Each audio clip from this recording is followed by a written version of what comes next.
शाहिद आफरीदी की इमरान खान के मुकाबले में लॉन्चिंग ठुस। जुनैद सलीम ने शाहिद आफरीदी को खरी खरी सुना दी।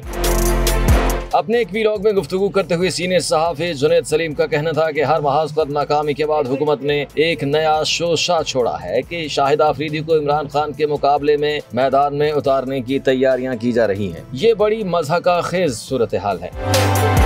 जुनैद सलीम ने कहा कि बतौर खिलाड़ी शाहिद आफरीदी की मेरे दिल में बड़ी इज्जत है, लेकिन जिस अंदाज में उनको सियासी घोड़ा बनाया जा रहा है और मसला है। वो खुद भी अपने आप को कौम का मसीहा समझ बैठे हैं। वो समझते हैं कि उनके पास भी कौम के मसाइल का हल है और इस मकसद के लिए उन्होंने एक फाउंडेशन भी बनाई है और हर दूसरे दिन वो कोई ऐसी बात कर देते हैं जो इस अवाम की अक्सरियत के मिजाज पर गिरा गुजरती है और इससे शाहिद आफरीदी का जो अपना इमेज है बतौर प्लेयर वो बहुत बुरी तरह डैमेज होता है। शाहिद आफरीदी को अपने रवैये पर गौर करना चाहिए। जैसे इमरान खान नून लीग के बारे में कहते थे कि एक तो ये पढ़े लिखे नहीं हैं और फिर ये मुतालिया भी नहीं करते, तो शाहिद आफरीदी के साथ ये मसला तो जेन्युइन है कि वो बहुत पढ़े लिखे क्या बिल्कुल भी पढ़े लिखे नहीं है। मेरे ख्याल से सिर्फ 5वीं 7वीं क्लास तक वो पढ़े हुए हैं, इसलिए उनके साथ ये बहुत बड़ा इशू है। इन सीरियस इश्यूज पर बात ही नहीं होती। जब भी वो कोई बात करते हैं नया तनाज़ा खड़ा हो जाता है। हाल ही में आपने देखा होगा कि तस्वीर बनाने के शौक में वो यहूदियों के एहतजाज में चले गए। ऐसा एहतजाज जो गजा के मुसलमानों के खिलाफ किया जा रहा था और फिर जब शाहिद आफरीदी पर तनकीद हुई तो उन्होंने अजीबोगरीब वजाहतें देना शुरू कर दी।